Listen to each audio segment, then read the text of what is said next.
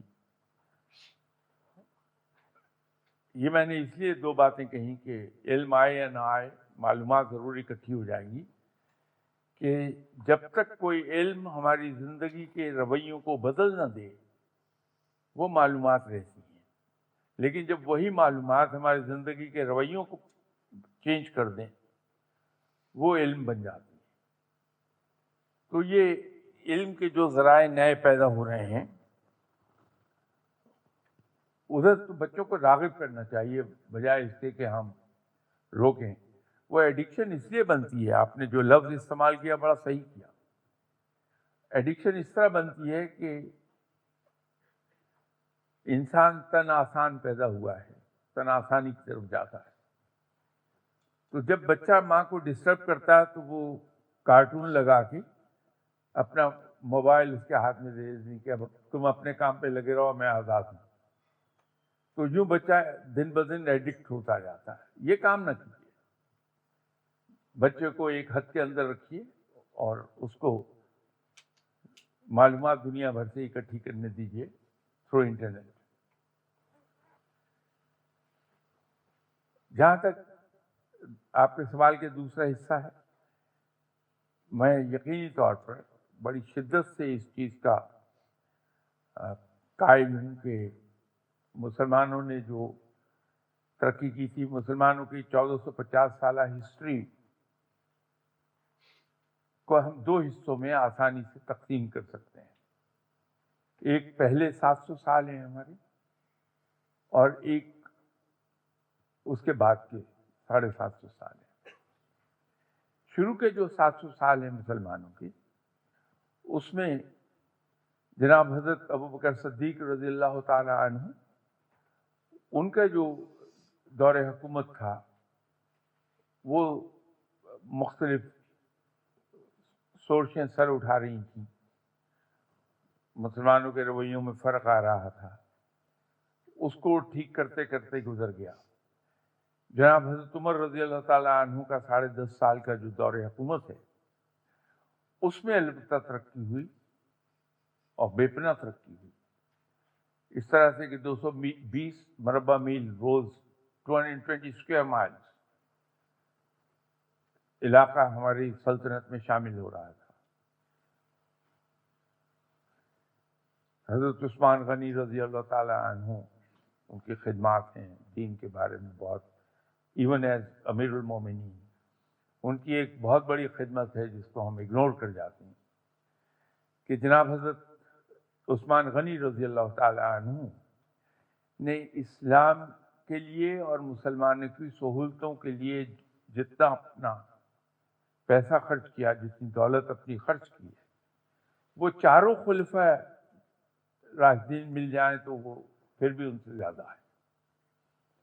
بہت بڑی خدمت کی ہے جناب حضرت عثمان غنی رضی اللہ تعالیٰ نے. پھر یہ جو قرآن پاک آج تک محفوظ ہے، اس کے سلسلے میں ایک خدمت ایسی ہے جو کم لوگوں کے علم میں ہے، کہ چونکہ سلطنت بہت وسیع ہو گئی تھی، مصر، شام یہ سب شامل ہو گیا تھا. ان سب جگہوں پہ بولی تو عربی جاتی تھی لیکن ڈائلیکٹ فرق تھا. تو جناب عثمان غنی رضی اللہ تعالی عنہ نے یہ حکم جاری فرمایا کہ قرآن پاک کی تلاوت کی جائے گی لیکن اس ڈائلیکٹ اور ایکسنٹ کے ساتھ جو اہل قریش کا ہے، تاکہ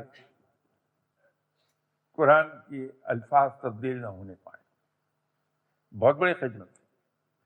جناب حضرت علی کرم اللہ وجہہ تو ایک کمال کی شخصیت ہیں. تو میں نے شروع میں ان کی ذہانت اور ان کے علم کی وسعت کا ایک ہلکا سا نمونہ آپ کے سامنے رکھا تھا. اس کے بعد ہمارے یہاں چونکہ دولت کی فراوانی آئی تو پھر ہمارے یہاں تحقیق کا کام شروع ہوا اور بڑی تیزی کے ساتھ ہم نئی نئی ایجادات کی طرف چلے گئے. یوں مسلمان دنیا پر حاوی ہوتے چلے گئے کہ ویسٹ کو جس سے آج ہم علم کی روشنی لیتے ہیں ان کو ہم علم کی روشنی بانٹتے رہے. وہ صرف اسی وجہ سے تھی کہ ہمارے یہاں ریسرچ اینڈ ڈیولپمنٹ پر بڑا کام تھا. قرآن پاک پر ریسرچ اینڈ ڈیولپمنٹ بہت ہو رہی ہے, بہت دنیا اس پہ کام کرتی ہے. میں تو کوئی عالم ہوں نہیں, ایسی سڑک پر جوتے چٹکانے والا انسان ہوں, لیکن بڑے بڑے لوگ پڑھے ہیں. آپ ان کی تحقیقات کو پڑھیں گے آپ کو حیرت ہوگی. انہیں آپ پڑھیے اور بہت کچھ حاصل ہوگا انشاءاللہ. میرا بہت چھوٹا سا کوشچن ہے کہ قضاء نماز کے بارے میں آپ کا کیا خیال ہے کہ قضاء نماز کہ اپنی فرض نماز کے ساتھ آپ اپنی پچھلی قضاء نماز ادا کر سکتے ہیں؟ بی بات یہ ہے کہ اس قسم کے فتوے دینے کا اہل نہیں ہوں میں. جو لوگ فتویٰ دینے کے اہل ہوتے ہیں انہوں نے 14 مختلف علوم کو ماسٹر کیا ہوتا ہے درس نظامی کے علاوہ. پھر وہ اس چیز کے اہل ہوتے ہیں کہ وہ کوئی فتویٰ دے سکتے ہیں. علماء کا اس پر تھوڑا سا اختلاف ہے. کچھ علماء یہ کہتے ہیں کہ ایک قضا نماز ادا کرتے ہیں تو باقی نمازیں ادا ہوگی. کچھ علماء یہ کہتے ہیں کہ آپ کو تمام قضا نمازیں ادا کرنا ہے. میرے خیال میں سب میں محتاط رویہ یہ ہوگا کہ ہم ہر نماز کے ساتھ ایک ایڈیشنل نماز پڑھ لیں, یہ نیت کر کے کہ یہ قضا ہے. فجر کی آج صبح اگر میں نے نماز پڑھی ہے تو میں یہ نیت کر کے ایک نماز اور پڑھ لوں, لیکن وقت کے اندر بے وقت نہ ہو رہا ہو معاملہ, کہ جو میں نے نہیں نمازیں پڑھی فجر کی ان میں سے ایک نماز میں ادا کر رہا ہوں. یہ زیادہ محتاط ہے. اس سے ہمارا اطمینان بہت ہو جائے گا. میرے تو خیال میں یہ زیادہ بہتر طریقہ ہے.